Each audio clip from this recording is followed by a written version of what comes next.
राजनगर आज दुल्हन की तरह सजा हुआ है क्योंकि राजनगर में आज से एक ऐसी स्पोर्ट्स मीट शुरू हो रही है जिसमें देश विदेश के अपने खेलों के कई विश्व वर्तमान चैंपियन हिस्सा ले रहे हैं। और इस इंटरनेशनल स्पोर्ट्स मीट का शुभारंभ हो रहा है एक ऐसी मोटरसाइकिल रेस से जिससे रेसिंग ट्रैक को संसार का सबसे खतरनाक रेसिंग ट्रैक बनाया गया है। दर्शकों का शोर बहरा कर देने वाला है क्योंकि इस रेस में वर्तमान विश्व चैंपियन गिरेरी गैलिलो के साथ साथ एक और जबरदस्त युवक हिस्सा ले रहा है। दर्शक एक साथ चिल्ला रहे हैं, सुपर कमांडो ध्रुव। कथा और चित्र अनुपम सिन्हा, संपादन मनीष चंद्रगुप्त। एक फायर हुआ, 1 2 3। गोली के धमाके के साथ ही शुरू हो गई Rajnagar grand prix motorcycle race, जिसमें विजेता के हिस्से में आने थे 50 लाख रुपए और जिसकी समाप्ति रेखा पर उस चैंपियन लड़का इंतजार कर रहा था, उसकी मौत का निशान, मौत का ऐलान, चैंपियन किलर। अब आगे के आंखों देखे विवरण के लिए श्याम कुमार। धन्यवाद डिमेलो। रेस शुरू हो चुकी है। अभी भी यह कहना बहुत मुश्किल है कि जीत किसकी होगी। पहले सभी का यही ख्याल था कि यह रेस वर्तमान चैंपियन गैलिलो ही जीतेंगे, लेकिन अब ध्रुव के इस रेस में भाग लेने से स्थिति बदल गई है। अब इस जीत के 50 लाख किसके बैंक खाते में जमा होंगे यह समय ही बताएगा। उधर ध्रुव, गैलिलो एक अच्छा रेसर है, इसके पास अनुभव भी भरपूर है। इस रेस से यह रेस जीतना आसान नहीं होगा। उफ, ताशा ने भी मुझे कहाँ फंसा दिया। गलती मेरी ही है। मुझको उसको इंडियन टाइम के संपादन मोहन राव से मिलाने वाला मैं ही तो था। एक्सलेंट नताशा, तुम्हारी अग्निमुख वाली रिपोर्ट ने तो तहलका मचा दिया है। तुम तो पैदाइशी जर्नलिस्ट हो यार। तो तुम्हारी खोज तो एकदम हीरा है, कोहिनूर हीरा। यानी आपको इनका काम पसंद आया? पसंद आया? अरे, इनकी जैसी फोटोग्राफर रिपोर्टर के लिए तो मेरे पास इतने कांटेक्ट हैं कि बस पूछो नहीं। नताशा, आज से तुम राजनगर में होने वाली अंतर्राष्ट्रीय स्पोर्ट्स मीट्स को हमारे इंडियन टाइम्स की तरफ से कवर करोगी। यह मीट परसों से शुरू हो रही है। Okay mister Rao. पर मुझे क्या मालूम था कि मैं अपने ही पैरों पर कुल्हाड़ी मार रहा हूँ। अब जोसेफ की तबीयत कैसी है डॉक्टर पुरी? बुखार तेज हो गया है नताशा। फ्लू का केस है। जोसेफ को ठीक होने में कम से कम 3 दिन लगेंगे। 3 दिन? नताशा जोर से बोल पड़ी। लेकिन मोटरसाइकिल रेस तो कल ही होने वाली है और आप जानते हैं कि जोसेफ इस रेस में भारत का एकमात्र रेसर है। मुझे मालूम है नताशा, लेकिन जोसेफ का इस रेस में भाग लेने पाना असंभव है। अब इस रेस में भारत का प्रतिनिधित्व कौन करेगा मुझे नहीं मालूम, लेकिन मुझे पता है एक ऐसा मोटरसाइकिल सवार है जो अगर इस रेस में भाग लेने को तैयार हो जाए तो गैलिलो की भी बाजा बजा देगा। अच्छा, कौन है वह सुपरमैन? डॉक्टर साहब ने पूछा। और फिर नताशा ने मुझ पर चारों तरफ से इतना दबाव डलवाया कि अपने देश की इज्जत बचाने के लिए मुझे ना चाहते हुए भी इस रेस में भाग लेना पड़ा। लेकिन अब जब इस रेस में हिस्सा ले ही चुका हूँ तो जीतने की कोशिश तो इसका ट्रैक तो सच में बहुत खतरनाक बनाया गया है। रेस का ट्रैक सचमुच इतना खतरनाक बनाया गया था कि 3/4 ट्रैक पार करते करते रेस में सिर्फ 2 ही मोटरसाइकिल बची थीं, वर्ल्ड चैंपियन गिरेरी गैलिलो की और सुपर कमांडो ध्रुव की। अब दोनों मोटरसाइकिलों के बीच में उस हिस्से में आ गई थी जो सबसे खतरनाक भी था और दर्शकों तथा कैमरों की नज़रों से ओझल भी था। रेसिंग ट्रैक के इस भाग में एक हल्की सी भी चूक का मतलब था रेस से बाहर हो जाना। अब इस रेस का विजेता लगभग तय हो चुका था क्योंकि समाप्ति रेखा अब कुछ ही दूरी पर थी, क्योंकि गैलिलो भी जल्दी रेस से बाहर हो गया था। अब इस क्षण आने वाला था जिसका ध्रुव को बेकरारी से इंतजार था और शायद किसी और को भी। कोई आ रहा है। हेलमेट के अंदर से चेहरा साफ नजर नहीं आ रहा, लेकिन यह जरूर गैलिलो ही होगा। गैलिलो के रहते वह खतरनाक रेस को और कोई जीत ही नहीं सकता। इससे पहले कि ध्रुव समाप्ति रेखा तक पहुंचा था, एक आकृति उसके और समाप्ति रेखा के बीच आ खड़ी हुई। रेस जीतने के लिए बधाई हो चैंपियन गैलीलो। इस जीत का इनाम हम तुमको अपने हाथ से देना चाहते हैं, मौत का इनाम। अगले ही पल जमीन एक धमाके के साथ फट पड़ी। उसके हाथ में एक रिमोट था जिसका उसने बटन दबा दिया था, लेकिन ध्रुव को आने वाले खतरे का आभास एक क्षण पहले ही हो चुका था और उसकी मोटरसाइकिल खतरा मापते ही पहले ही खतरे को पार कर चुकी थी। बारूदी सुरंग, यानी ये आदमी गैलीलो को जान से मारना चाहता है और इसकी तैयारी इसने बहुत पहले कर रखी थी। धमाका दूर दूर तक सुनाई पड़ा था। यह धमाका कैसा है? पहाड़ियों की वजह से कुछ दिखाई नहीं पड़ता, जरूर कोई खतरनाक हादसा हुआ है। आप मेरे साथ आइए डॉक्टर पुरी, अगर कोई घायल हुआ होगा तो आपकी ही जरूरत पड़ेगी। नताशा का डर सही था, किसी को जल्दी ही डॉक्टर की जरूरत पड़ने वाली थी।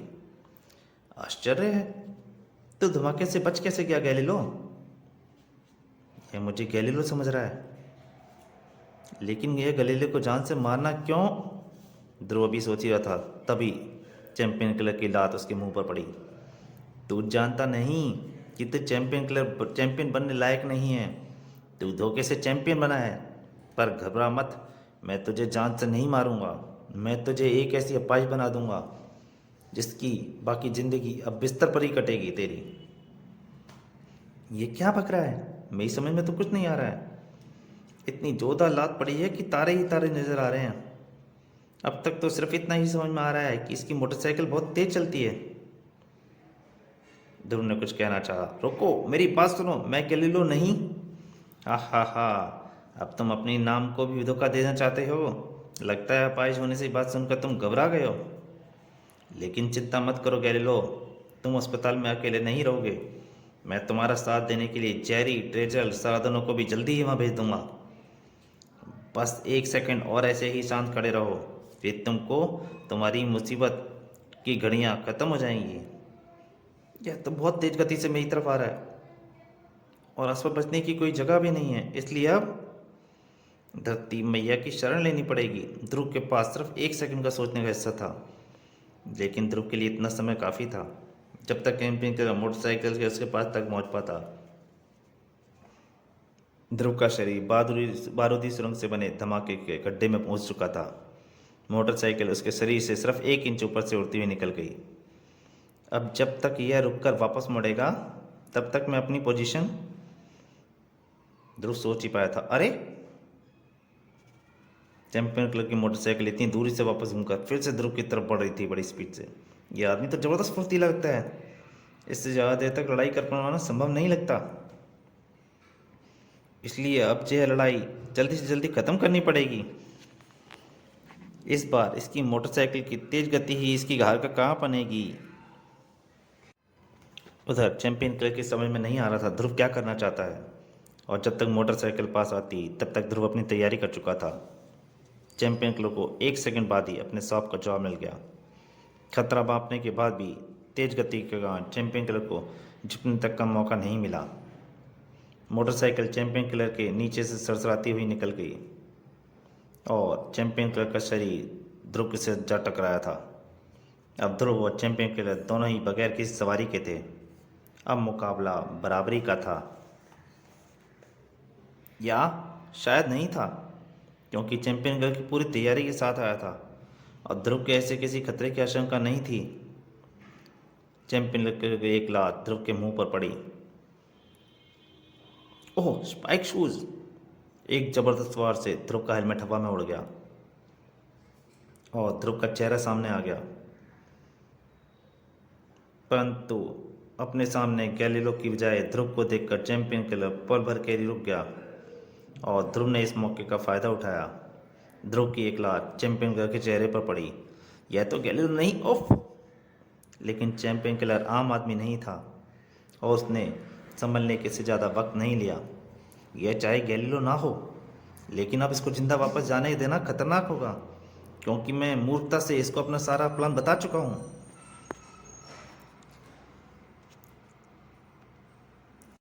और वहाँ से थोड़ी दूरी पर नताशा और डॉक्टर आप पहुँच चुके थे। ओह, संभल कर चलाओ नताशा, हम लोग किसी रेस में भाग नहीं ले रहे हैं। यह किसी की जिंदगी और मौत का सवाल है डॉक्टर। लेकिन अभी तो मुझे अपनी जान की खैर नहीं लग रही है। नताशा बहुत तेजी से आ रही थी। लेकिन इस वक्त अगर खतरे में किसी की जान थी तो वह ध्रुव की जान थी। नुकीली कीलों से जड़ा रेसिंग शू उसके चेहरे को छेदने के लिए तेजी से बढ़ रहा था और उसको अपने शरीर के किसी भी अंग से रोकने का मतलब था खून की तेज धार। आओ! हा हा हा, तुझसे लड़ने में मेरी अच्छी प्रैक्टिस हो गई छोकरे। ध्रुव का हाथ बुरी तरह से छिल चुका था। लेकिन अब मेरे पास ज़्यादा समय नहीं है, इसलिए मुझे अब तुम्हारा खेल ख़त्म जल्दी करना पड़ेगा। चैंपियन कलर का पैर ध्रुव के शरीर को छेदने के लिए तेजी से गिरने लगा, लेकिन ध्रुव के शरीर तक पहुंचने से पहले ही नताशा डॉक्टर के साथ आ पहुंची थी और उसने कैमरा सीधा चैंपियन कलर के मुंह पर फेंक मारा था। आओ! घबराना मत ध्रुव, अब इससे हम निपट लेंगे। अब यहाँ पर रुकना ठीक नहीं है, इसके पीछे और लोग भी आ रहे होंगे। इस छोकरे का आखिरी वक्त अभी नहीं आया है। ओह, वह भाग रहा है।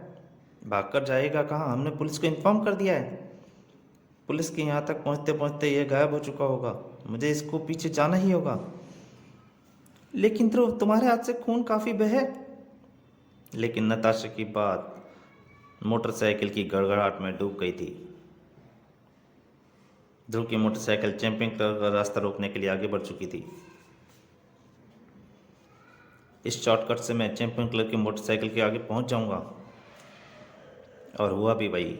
रुक जाओ मिस्टर चैंपियन किलर और आत्मसमर्पण कर दो। चैंपियन किलर किसी से हार नहीं मानता चैंपियन, क्योंकि उसको हराने वाला अभी पैदा नहीं हुआ है। चैंपियन किलर ने एक बटन दबाया और एसिड की एक मोटी धार ने ध्रुव की मोटरसाइकिल के पहिए को मोम की तरह गला डाला और ध्रुव को चैंपियन किलर का पीछा करने का ख्याल छोड़ना पड़ा।